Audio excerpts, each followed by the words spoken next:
Welcome to Make It Pretty Please, the Design and Strategy podcast. Automotive projects don't start in a void.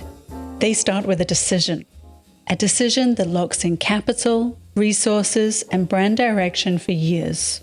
And yet, the most fundamental questions are often left unanswered. What do we want to achieve, and why? Just make it pretty, please. Any creative's nightmare briefing isn't direction, but a promise of problems ahead in the development process. This is what we talk about.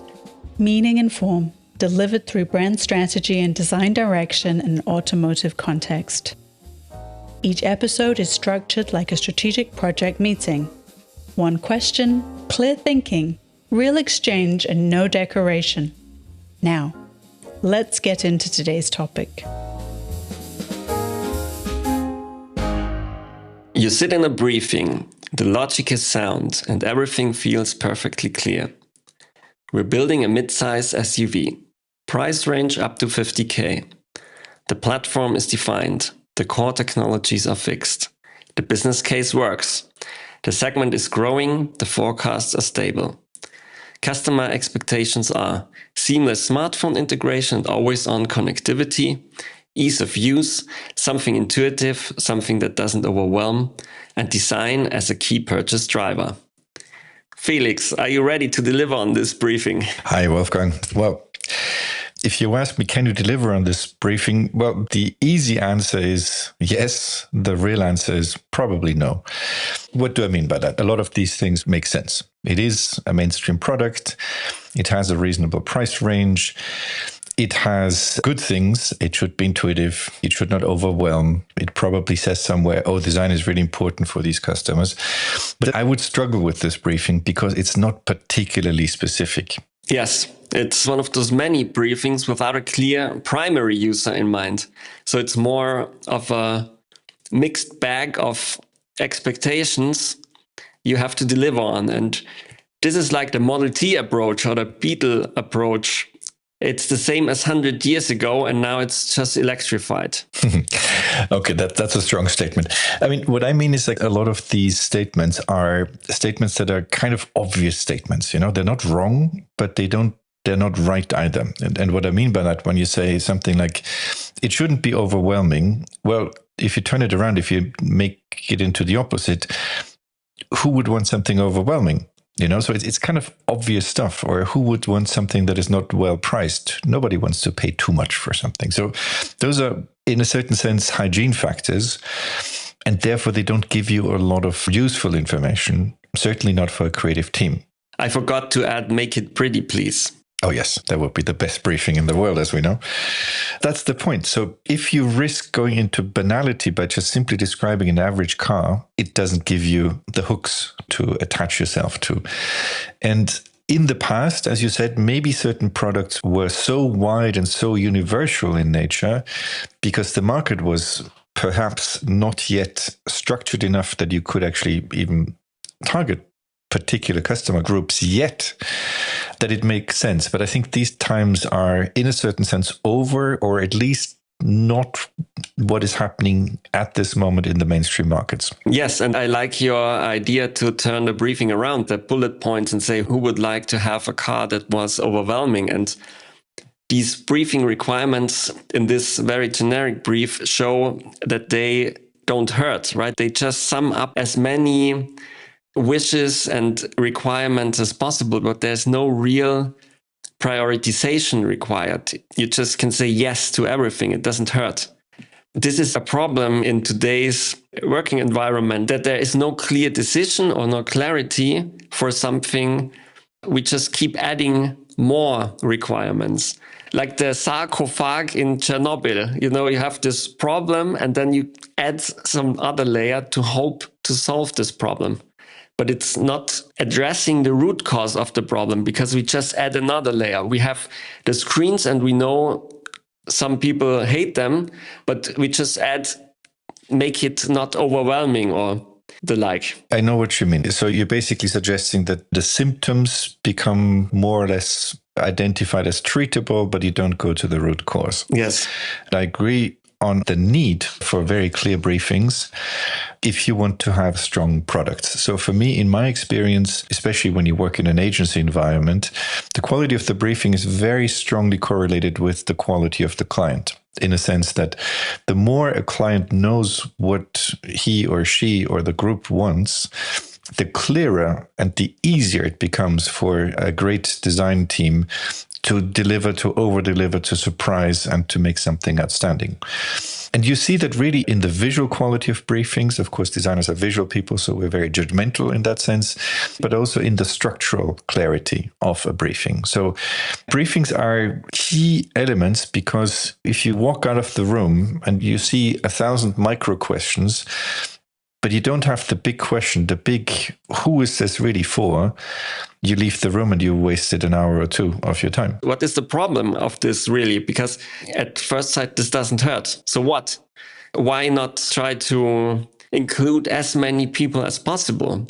Like the Beetle did. It is an iconic product as well as the Model T. And they basically were universal tools and they worked for so many people so well. Why not reproduce this over and over again? And my take on this is that we no longer live in a society where we build our lives around the car. The society has transformed over the last decades. The use case that you have a family in your 20s with 2 children and you drive to work from the suburbs every day, it's not the mainstream use case anymore. We live in this hyper-individual world now. Yes, universal tools still may work, but they leave a lot of potential on the road being universal tools. And this is the problem I see here. What do you see as the problem? I think it's a fair thesis. I have a couple of issues with it, because the moment when these iconic mass products were launched were usually unique moments in time. So the Ford Model T, of course, democratized mobility. It really invented a market. You could actually even go slightly further, saying the Model T created the suburbs, the modern city, not only in the US, but also in Europe. It was a transformational product. But of course, now the transformation has happened. Many generations have passed. Now, the Volkswagen Beetle, of course, has a very unique history. Yes, it became a very successful product in the late 40s and 1950s, but it was conceived as a true mass product for a very specific society, with all the problems that we, of course, need to identify there. But the logic that came from these popular cars, think of the Fiat Nuova Cinquecento from 59, think of the Cigones Mini. Their role was really to go wide and to bring something to the market that wasn't really available. So this is classically almost a segment buster or a segment inventor in terms of product. I would argue that in the future, if there's a strong paradigm, this sort of situation can happen again.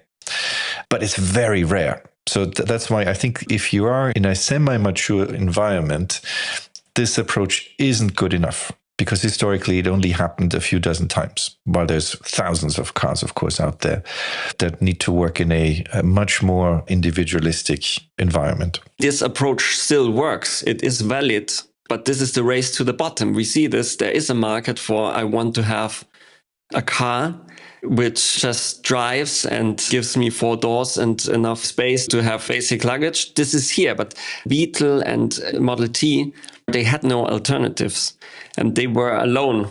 They were also extremely good because they solved problems better than anyone else. So the briefing for the Citroën 2 Chevaux was very, very specific. It says only use 3 liters of petrol, make sure that you can transport a basket of eggs across a very bumpy road, and it has to be super reliable. So that was an extraordinarily strong briefing, even though it didn't talk about customers, it didn't talk about specific age groups or anything like that. Volkswagen Beetle, extremely strong motivation behind it, and an extremely solid product.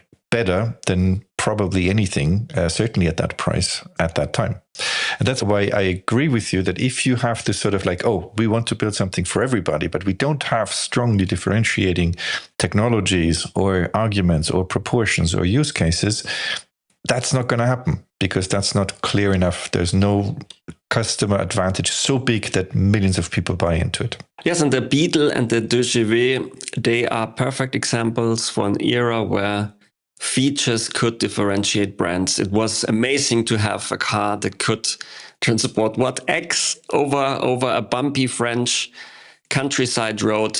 Exactly. This was amazing, but today it's the baseline of every car. And we've touched on this in other episodes, that the era of differentiating by technology is basically over, because there is no unsafe car, there is no slow car, there is no low quality car anymore. Even the cheapest car in the market is a very good product and a safe product and sufficiently powerful to have you driving on the motorway with way more than 100 kilometers per hour.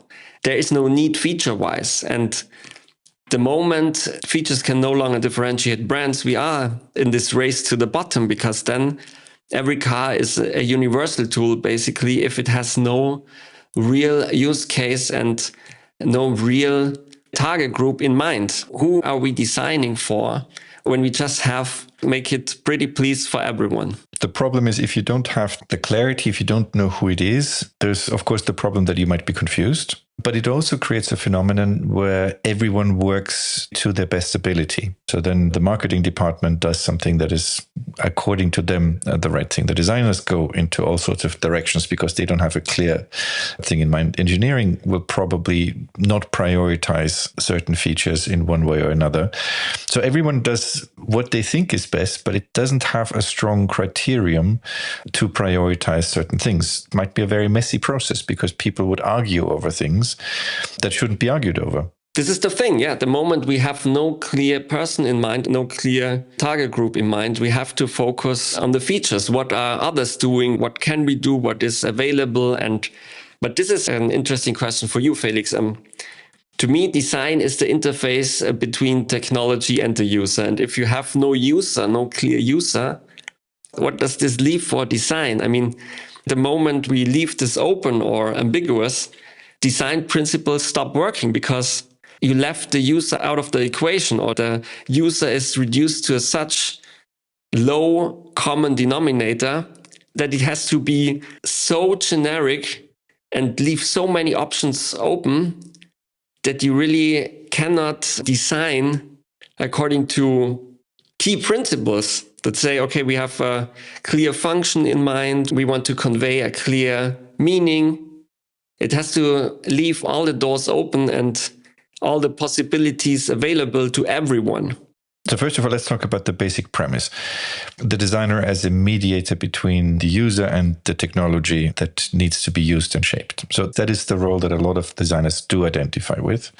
The problem is, if you don't know who that user is, two things can happen. One thing is that the person designing does what he or she likes. So it's personal taste, which might or might not be good. Let's be honest. So it becomes very personal. And very often, of course, as designers, you tend to be able to imagine things. You tend to be able to imagine what it feels like to travel with this product and so on. So you tend to make it about yourself and your own preferences. And that might help you because, of course, most designers are experienced and usually relatively well-adapted members of society. So there's a certain high-ish quality that might come out of this. But it's very personal. If you give that same task to two designers, they might come up with very different solutions. Then how do you decide it? Because you like one designer better, you trust one designer more, it becomes very fluffy because the criteria is not there. The other thing that could happen is that if you don't have a specific briefing for the product, that the designers then follows either very rigid brand rules. That might be the case. You might get very good design, very brand coherent design, but you might not move the game forward because you just stick to the few principles that you have. And the briefing doesn't tell you to move on from there. So you might also do something good, but maybe not good enough. So those are two obvious traps. I would say if you want to break out of this dilemma, you need to help the designer really understand who it is for, so that when they go into these moments of, I need to decide, I need to prioritize, I need to structure this feature, the UX, the materials, the shapes, the aerodynamics, the use case, the accessibility, a lot of this is really imagining, empathizing with user needs, but you need to know who it is. Or what groups we're talking about?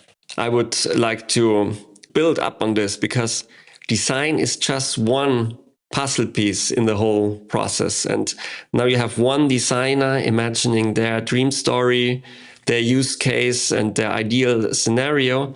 But this story doesn't play out only in design. So it's the same story for the product department. There also the user is missing. So they say, okay, I would like to have bigger screens, please. And you can have a lot value for money because we buy them in bulk. We just have to tick the box and they are integrated. Then you start collecting all the options readily available, but they don't really tell a coherent story anymore. That sounds like a plan for conflict and disaster, because as we said, everyone wants to do the right thing. Oh, we get cheap screens, but maybe other constraints would be about something very specifically different. In a project, you don't want to argue, certainly not in a running production project, you don't want to argue about screens and the number of screens and the size of screens anymore. You'll still have some arguments about what specific screens and how to shape them and how to place them. But these fundamental questions you really need to resolve before you get into a project, because you need to know who it is for, what you want to achieve, and also don't forget, it takes a certain amount of time to develop something. So if you lose time discussing these things in the project, you will never finish on time. And you will most likely have old technology because you couldn't prepare to purchase the right technology in time to make it available for the project as it runs. I get very nervous when I hear these things because it's not helping. This is another accelerator for this problem, because things have to be done on time. And there is this never-ending stream of tasks coming at you, and you have to solve them. And if you don't have a clear alignment, in this case, you don't have a clear user in mind, you just have to do something, because otherwise the project will fail. So, of course, there are default options, like the safe routes. We see this today really in every car. There is no new car without a screen in the middle. It's incredible when you think about it. I can't think of a single car that doesn't have a screen on the center console. I'm sure we'll find some, but you'd need to think about it. Yeah, you're right. I think even the MX-5 or the Miata has a screen in the middle. I mean, there's cars that take strong statements and put screens really behind the steering wheel or only in the center and so on. So they're not all the same. But to really have a different logic that is not screen-based or even touch screen-based is quite rare these days, because it's such a ubiquitous technology at the moment. But let me challenge you a little bit, because when you say safe bets, safe briefings, and so on, if there is enough quality in a safe bet, that can still be productive, but you need to be very precise. And that happens, in my experience, in cases where you have a very successful model. The market is relatively continuous, the brand is relatively stable, and maybe the customers are also quite happy with the outgoing product.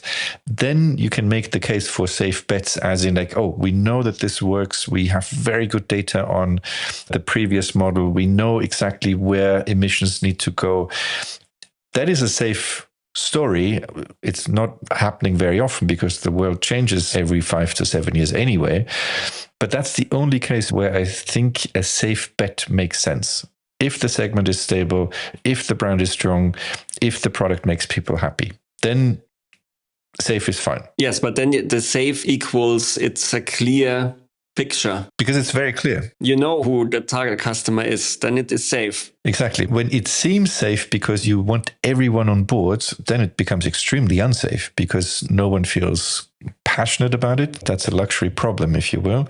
But everyone is kind of confused and let alone without strong criteria. A good example is newcomer brands for this question, because when you have no heritage or no clear connotation yet for the brand, no clear meaning yet, and somebody would come up and say, we want to address the SUV segment, it's the growing segment, the obvious choice to launch a new brand. We have the features, we have the technology, we can compete even on price.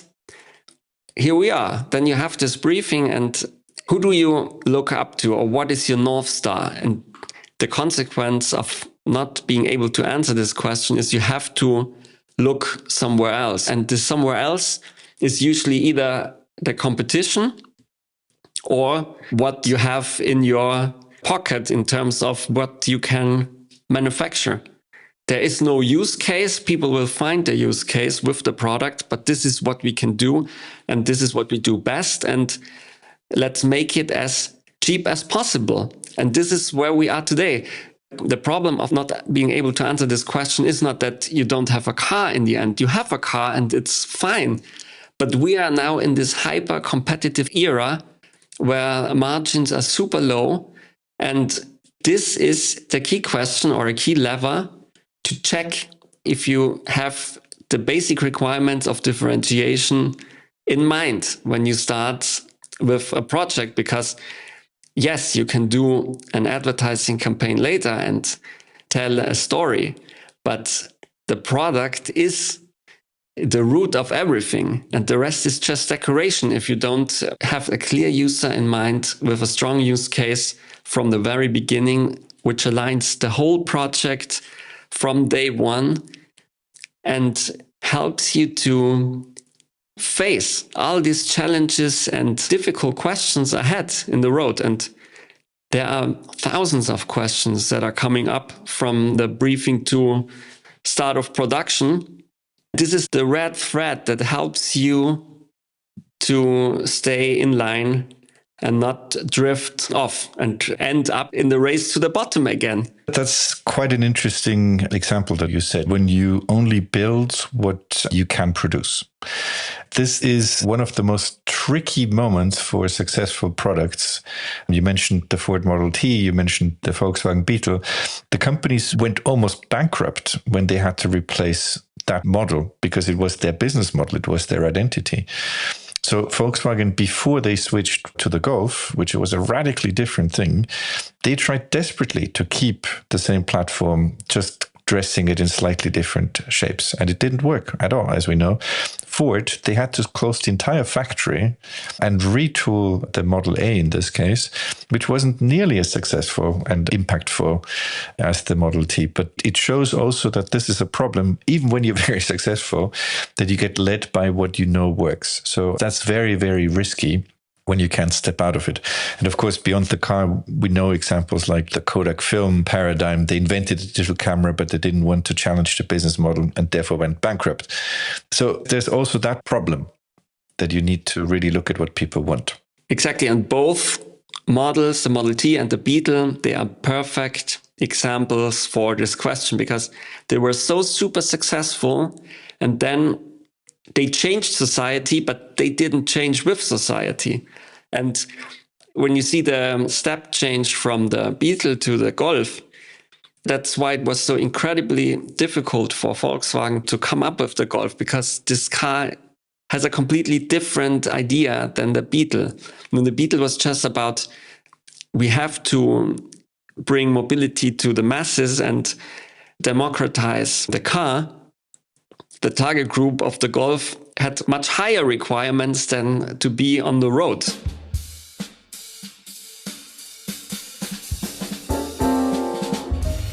These conversations don't end here. Where is strategy and design breaking down for you right now? What's slowing down your team or creating friction? Chances are it's at the intersection of strategy and design. We're here to help, analytically and confidentially. Contact us at makeitprettyplease.com. That's make-it-pretty-please.com. It also illustrates the shift from the world of customer needs to customer wants. So, of course, the Model T, also the Beetle to a strong degree, were cars of need. The Golf was already a car of want, because it was an attractive thing. There were competitors in there. More brands competed for the same space. And overall, quality was high enough that you need to differentiate on want.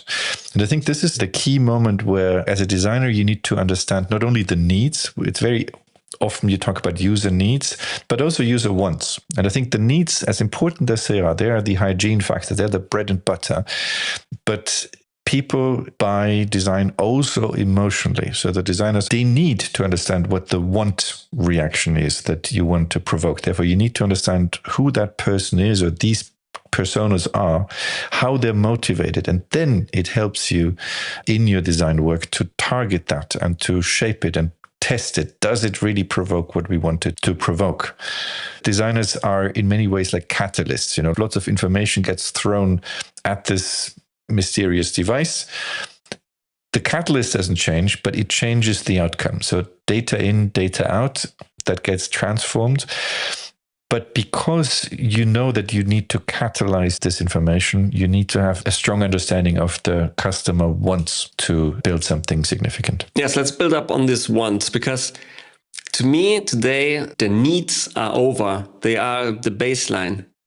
These are the basic technological requirements for a car. It has to be safe, it has to be powerful, it has to be comfortable, and the like.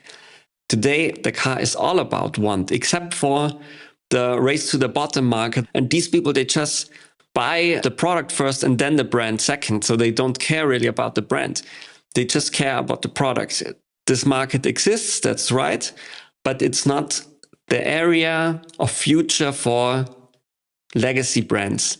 And I'd argue that the automobile today is all about emotion, that you always have a rational alternative that is much cheaper than having a car, or especially a new car, at hand. So why should people spend a significant amount of money on a car when they have countless options with hundreds of brands, with thousands of models? There is no feature that can make the cut, that I want to have this specific model because of this feature. I don't know any car. Okay, the super special segment where I say, okay, I need a Caterham Super 7 because this car is one of a kind. And this is a very, very small target group.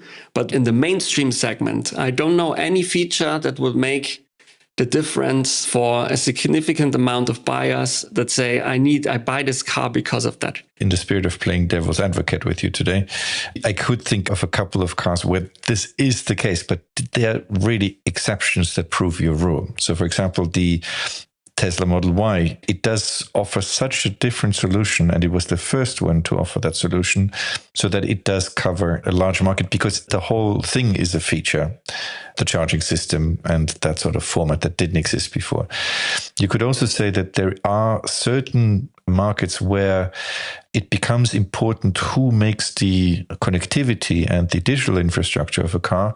That becomes a strong deciding factor, because a little bit like choosing your phone, you want to stay in the Apple ecosystem or in the Android ecosystem. So you choose your Xiaomi or your Huawei ecosystem, and therefore the brand becomes a little bit more secondary. So there are these cases, but that's kind of the exception. So I agree with you fundamentally, saying that, yes, you need to know exactly what you do because it is such an emotional product. Yeah, and let's dive into these cases. Let's dive into Tesla. So Tesla was one of a kind, that's true. And they reaped all the benefits of that for a long time, a decade probably. And now they are no longer in this one of a kind sphere. Every OEM has fully electric SUV. And now it's really feature against features. There is no, I have a Tesla, that's why I can park for free in the urban areas and charge for free the complete lifetime of the vehicle. This is no longer the case. It was the case, that's right. But this is a step change, and it was immediately taken upon from all the other manufacturers. This is one of the very few disruptions that have happened in the past. And we also see this to some minor extent still in the batteries. The batteries, they still have step changes, and we wait for the solid state battery. But even with the batteries, and the same applies to autonomous driving, the low-hanging fruit, the first 20% to achieve the 80% of the benefits, they are already reaped. And now we are not so much in the step change area anymore. We are in the small steps.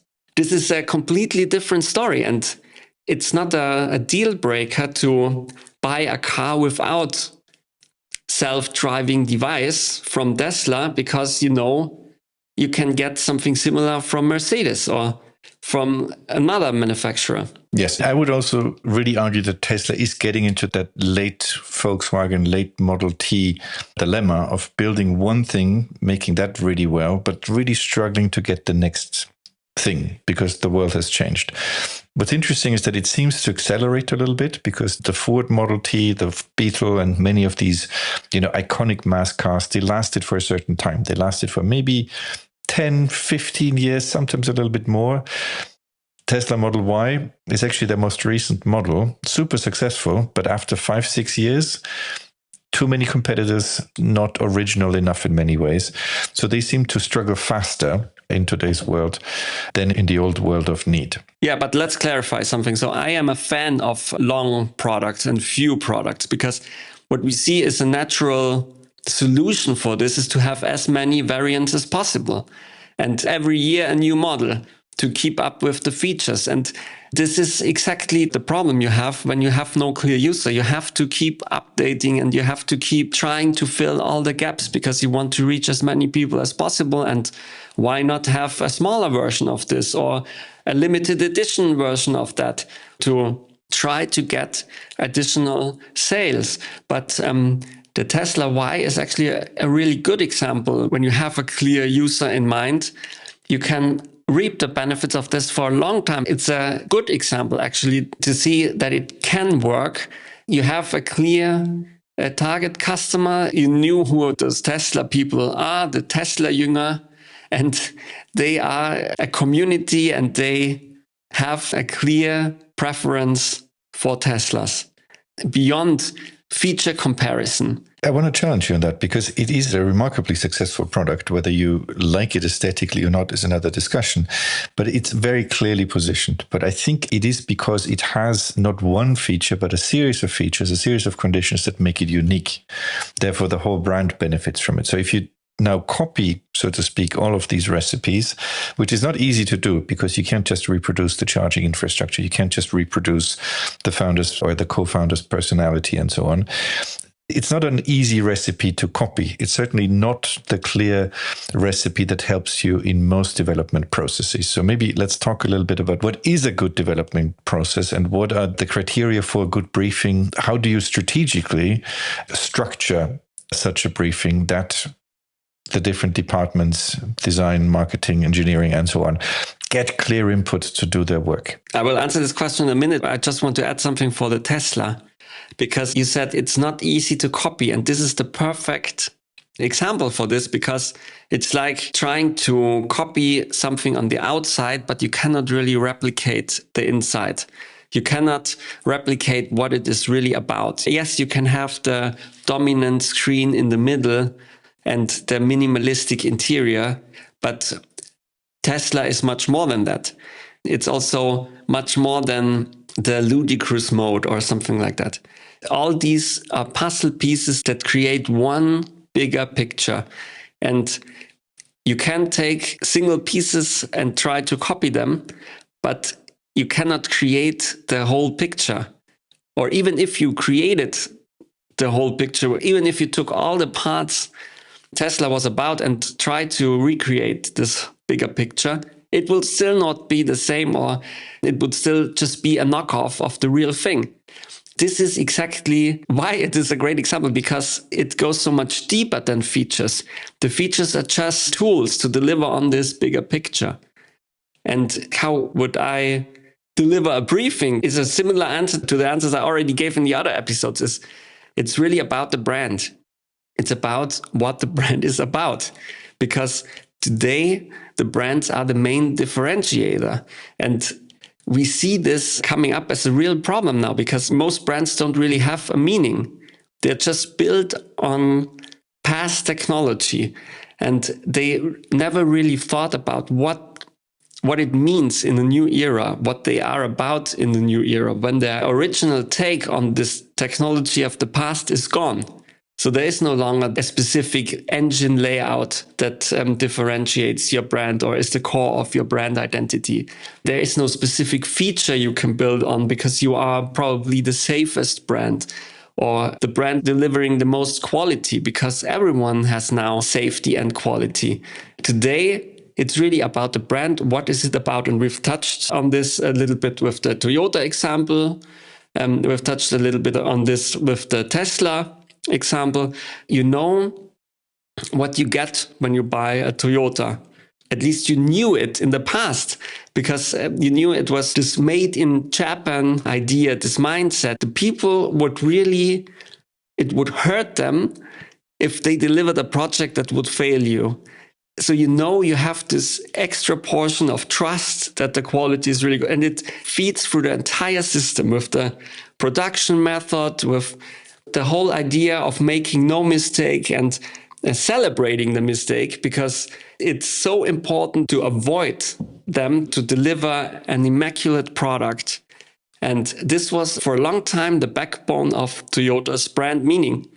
And now it's gone, because everyone has this zero fallacy product that really delivers on quality, and you can have this perfect quality in every car. And now you really need to think about what this brand is about in a new era when features can no longer differentiate brands. What I take away from this is this idea of the mindset. So you need to have a guiding mindset for a brand that then helps you define subsets of values. So the Tesla mindset, you mentioned these, what you could call the Tesla fanatics in a certain way that really subscribe to the logic.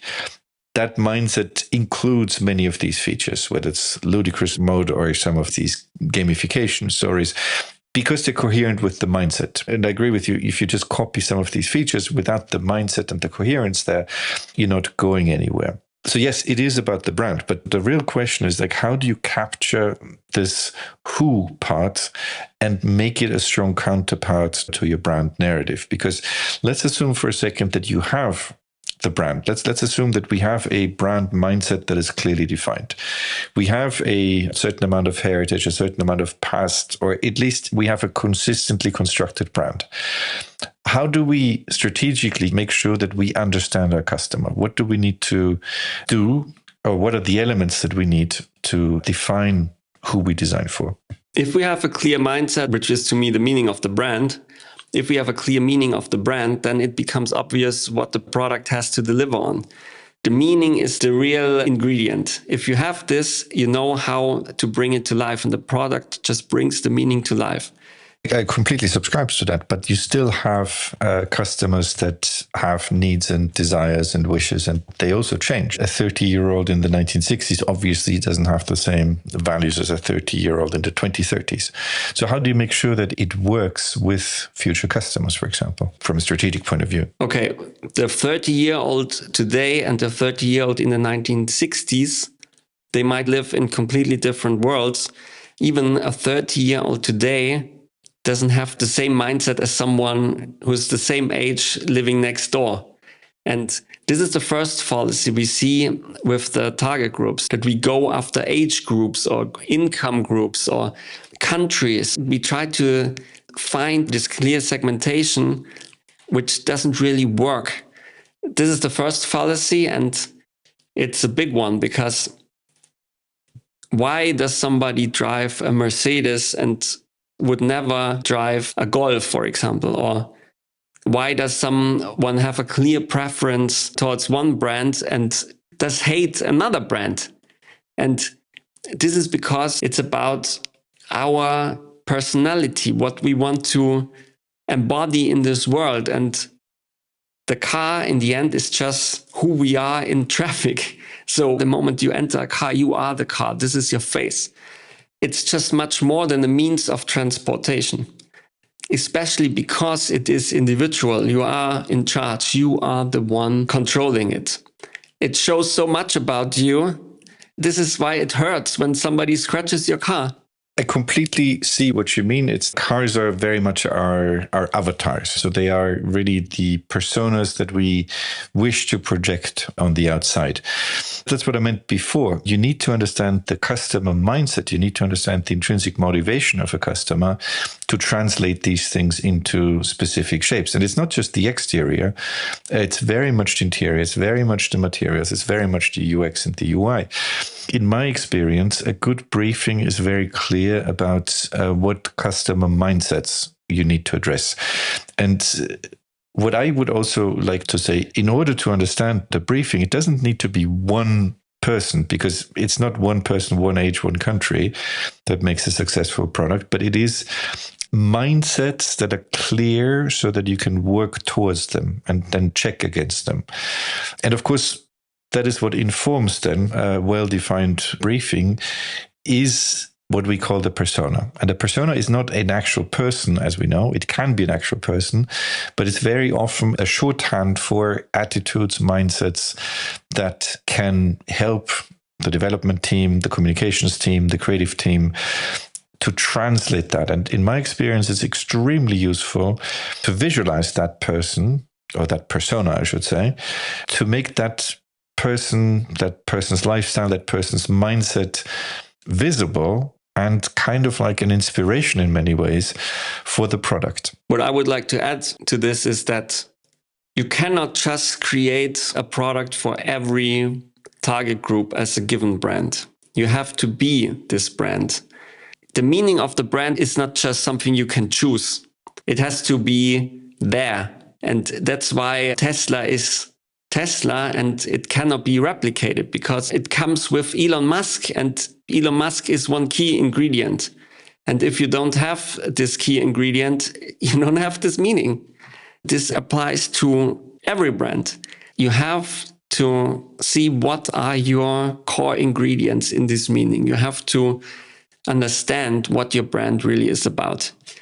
And this is where so many brands get it really wrong, because they see the personas and they think, yes, I can do this for any given persona. No, you can't, because you are not the one to do this for that persona. That is a good topic. I think we should really go into this in another episode to really pick that apart. So can every brand go into every persona, every segment, and so on? So I think that's a very valuable thing. But let's stick to the personas for a moment, because it is a very powerful tool, but it also has limitations. And maybe the one thing that I would like to pick your brain on a little bit is, if you want to have a very successful product, you need to, of course, reach millions of people in the car industry, but of course also in other industries.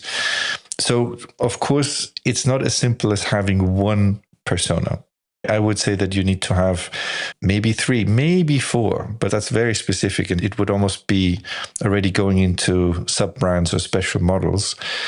But you probably can work with more than one persona, maybe 3 personas, to really understand the range of mindsets that a certain product needs to cover. Yeah, it depends on the personas, of course, how broad they are and how ambiguous they are and how relevant they are. But to me, it's really puzzling that we are in this era with shared platforms that can be the basis for any segment. And yet we compromise from the beginning to the very end. This is not the idea of a platform. The idea of a platform is to compromise in the beginning and then open up to individual use cases as individual as possible. And this is not happening. We don't have a real car that really uses the full potential of the platform. Instead of having SUVs in all forms and sizes, you can address a much bigger audience, or you can still address the same audience, but in a much more relevant way than with compromises from the beginning to the end. Is that because the personas and the understanding who it is for isn't clearly translated? No, it's because we still think what we can do. This is our starting point. We think, what can we produce and how can we produce it as cheap as possible? We're still thinking in features.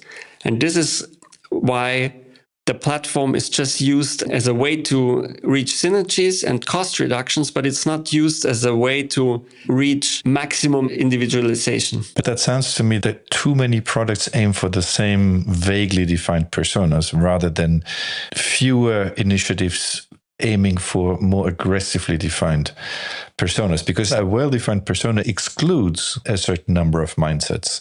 So you would say like, well, we don't cater to people who need to carry 5 dogs, and we're not a dog car in this case. We are something else. And that's fine, because maybe another brand on the same platform builds the car that is for the dog owner or for the horse owner or whatever. But you need to make that very clear what it is for, to really then exploit, as you say, a platform properly, position a brand properly, build a range properly. So I would say yes, but it is about the personas. It is about also creating personalities within the range. So on the one side, you have the human element in your customers that you need to understand. But on the other hand, you need to understand, what does this model project as an image? When I see it from the outside, when I sit on the inside, when I use the interface, what are the feelings? What are the projections that our customers want to feel? And for me, that's also very important to always understand this dilemma in time that we have, because the personas help you to travel into the future. Because the personas are not real people, because they're not people that are alive today. They are kind of like versions of people that will have their life when the car comes out. In 4 years, 5 years, cars stay on the market. So in 10 years' time. So this is what helps you anticipate these needs and translate them in all of these decisions you need to make into something that is meaningful for future customers. Yes, definitely. But I would say that the needs don't really change that much in 5 years. And I would like to add something to what you said with we don't say this is not the car for X. No, we do the contrary. We say every car basically caters to everyone's needs. So they try to reach everyone. And we see this with the 4 doors in every car. We see this with the decline of the special segments. They are special now. They weren't like the Roadsters or the coupes. They're gone basically. And if there is a coupe, it's always with 4 doors. And for the same driver driving the sedan version, it would be no difference in the use case almost to pick the coupe version. There would be no trade-off for them.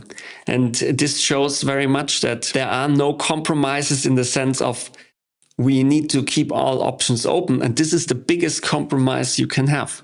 From the beginning to the end, we have the least common denominator in every product. I mean, when you buy a car, yes, you probably will have a family and you will need more space in 2 years and you will be older and you will need to have an easy entry and so on. But these are all ideas that cannot be crammed inside every model. And this is for me the key problem, that these target groups are too general. When you have the ambitious young professional and the 75-plus-year-old in the same model, and the one is an athlete and the other one can barely walk, there's already a compromise to be made. Of course, you can't control the future. So as much as you work with the personas, people will buy your cars outside of your persona group as well. So you can't always control that. But I agree with you in the sense that I think there's a missed opportunity at this point in time where, because we try to make it too appealing to too many people, we make it unappealing to the specific people you want to really reach, or that you could reach. Let's put it this way. Because there's so much offer and so many replications of similar offers from so many similarly positioned brands, the overall model volume is actually not as big as it used to be, let's say 30, 50 years ago. We have more models selling, ironically, relatively low volumes. So I think there is that fallacy as well, being afraid of not hitting one target well, therefore you miss lots of other targets. So I think by having a strongly, clearly defined customer mindset with key personas that are attracted and you really understand the why, then you can actually reach quite a large audience, because these people will strongly embrace this product and maybe even invite other people to say, oh, listen, this is something I see my neighbor use. I didn't think that that's possible, and I get something interesting. But that usually happens when you really focus on clear premises, clear needs and clear wants, and really making it work as your product concept. We are already at the worst case. So we have these many models, but they are compromising the ones of an unclear target audience. So we have many models in many segments, or not so many actually, because it's mostly SUVs or mainstream segments, so-called mainstream segments that are not so mainstream actually when you look closer. So we have this extreme variety already with dozens of models, but we don't profit from it because the concept didn't have a clear enough idea to start with. And what I want to add also is that we have to keep in mind the car is not just any product. It's not just some product you buy without clear intentions. It's one of the most emotional products you can buy in your life. All hopes and aspirations are inside this product. So people don't just buy a car and say, okay, it was a good deal, or because it was 1,000 euro off in this sale or something like that. It's so emotional, and of all the products, one of the most emotional things, we just keep away all the emotional triggers till the end. We just compromise on the very emotions. And when we try to deliver on this one-size-fits-all approach, we fail on these key emotions that are so desperately needed. And that's why the margins are so low. That's why nobody is really willing to pay an extra premium, because there is no desire. You see this with the highly emotional products in the used car markets. You see the convertibles and the coupes. Why do they always have this premium when they have 2 doors less? Why is it that they are significantly more expensive than their volume counterparts? That's a very good case for the emotionality. So I see your pessimism, and I partially share your pessimism in this. We are living in a world where we have, on the one hand, differentiated offers, but ultimately similar offers. And I think one of the big reasons is, and that's where we're getting back into this idea of the briefing and who it is for, is because ironically, now more than ever, we have a crazy amount of information available. So there's a granularity of information, but unfortunately shared between everyone. So everyone knows what yesterday's market data is. Everyone knows what the latest features and the latest reports and the latest things are. So there's so much information that there's almost a reverse relationship. The more information you have, the more meaningless it becomes, because you have the same information and the information doesn't help you make decisions anymore. So it's almost like you need to be comfortable to go back into the big picture. You need to be comfortable to say it is also an emotional decision. It is important to have a bold statement that might be partially fuzzy. You might not have all the information because it's not information that is available. It will not be available for years. So it's also a message where you say, don't be afraid to make strong decisions. Don't rely on granularity to the end, because you won't find all the answers in the microdata. That's right. And it's so easy to say this. Don't be afraid to make strong, bold decisions. That's what I meant before when I said, if you don't embody the mindset, you cannot produce the mindset. And this is why Elon Musk is so strong and so powerful with his mindset, because he can deliver on it. He can take the strong decision because he lives with it and he goes all in and he is ready to pay the price if it doesn't work out. Today, we have this entropy towards mediocrity. We fear a big decision so much. It's so horrible to go for the big bet, for an unsafe bet that is not validated, which you cannot validate anyway in the future, that we just compromise. And what we see are seemingly safe bets. We want to include every customer or as many customers as possible to make a product so-called successful. But what we actually do is we chip off emotions from a product with every further feature we add and every additional customer we hope to catch. You dilute it, for sure. And that's another fallacy. More is more. More features doesn't make it more attractive. Lots of features never get used. That's also known from consumer electronics, but of course also in cars. I do have a problem with the idea that Elon Musk is, in that sense, a good decision maker. It is true that he's an entrepreneur in the sense that he projects the idea of being able to decide everything and anything. But I'm not sure that every single decision is a good decision, even as you go. Certainly in retrospect, some products were absolute disasters in terms of even success for their intended target audiences. Because I would say in the case of the Cybertruck, that's the easy one to pick apart. The actual customer who it is intended for didn't exist. It was a fantasy, a wish, a projection, of, in this case, a very powerful decision maker. So yes, Tesla is an amazing company and the personalities involved are interesting and had strong impact, but it's a terrible model for building products as a team in a relatively mature and articulated industry. I would challenge this really, because Elon Musk shows that yes, decisions can be wrong and they can go terribly wrong. And that's the price for going all in with a clear decision, that you have no safety net in terms of we decide, but we don't really decide, and we are always right no matter what happens. But if you decide something with a strong take and you give this clarity, everyone knows what it is about, and you create this clarity for the whole team. There are no second guesses. And that's what makes it great for a brand, to align people and to know, okay, some people say, I hate Tesla because I have only strong negative feelings when I think about it. And that's perfectly fine. It actually shows the strength of the brand, because the moment you are fine, okay for everyone, you don't really evoke any emotions.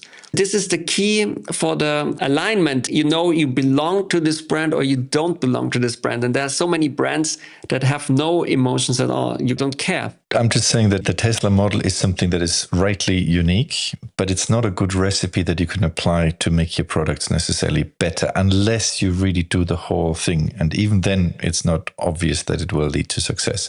I think there's better management methods than the Tesla model, because the reason why it is quite reverberating even at this time is because it portrays the idea of the strongman leader, of course.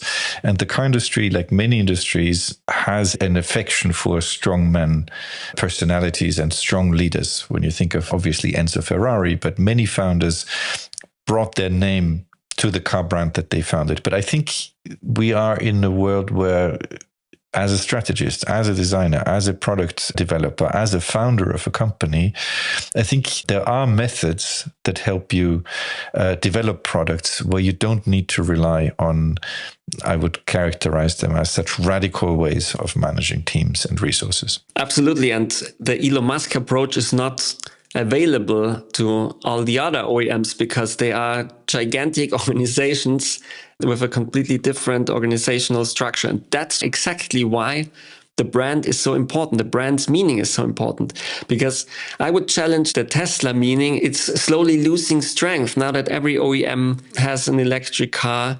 There is no longer this USP of Tesla. We are the company that can deliver on this. Completely agreed. And I think it's the textbook example of saying Tesla managed 15 years ago to transform something from a need into a want. There was a need to make transportation emission-free. That's how they actually made their money, because of the low emission tax credits. And they turned that into something desirable, masterpiece. Now, as you described rightly, the world has changed.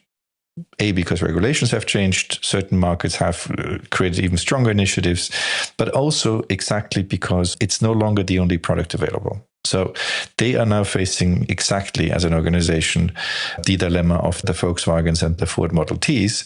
And you can see it also in their range. They're trying to come up with new needs and new desires and new technologies. Arguably, they are making many mistakes, from my perception, in not understanding who the target customer really is when you think of robotics and the next generation of products that are coming out of the Tesla-related universe. So as great as the example is, it also shows really the limits of not understanding your customer's needs and desires. Absolutely. Yeah, let's build up on this in our upcoming episodes. In this season, we are all focused on the user, and we will have many more ideas, insights on this. Now, looking back over these thoughts, what are the most important insights? What key points can we take away from today's encounter?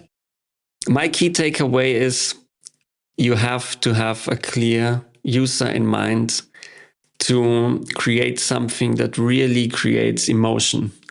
And my second key takeaway is either you have a strong personality like Elon Musk on top of the company that creates the alignment and everyone knows what it's about and there are no second guesses, or you really have to rely on the power of your brand and the meaning of the brand, which then can create this clarity what the brand is about, what the product should be about, or what the product has to deliver on.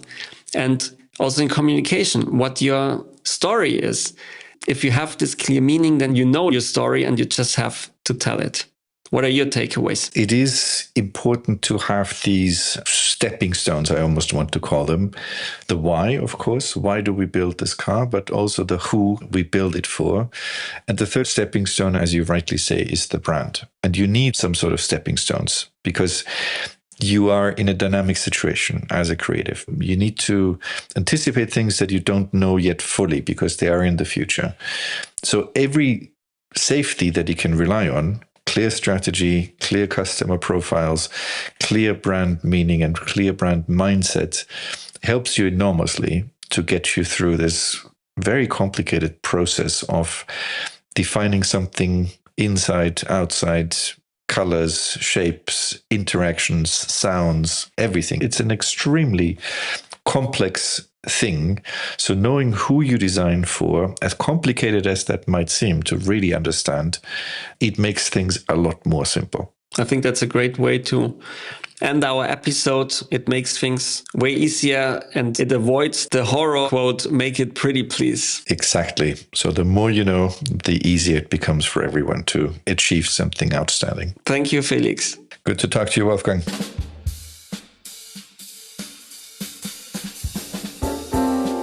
That's it for today's episode. If you like what you heard, hey, spread the word and share it with others. You can find us on LinkedIn, on your favorite podcast channels, or on makeitprettyplease.com. That's make-it-pretty-please.com. Until next time.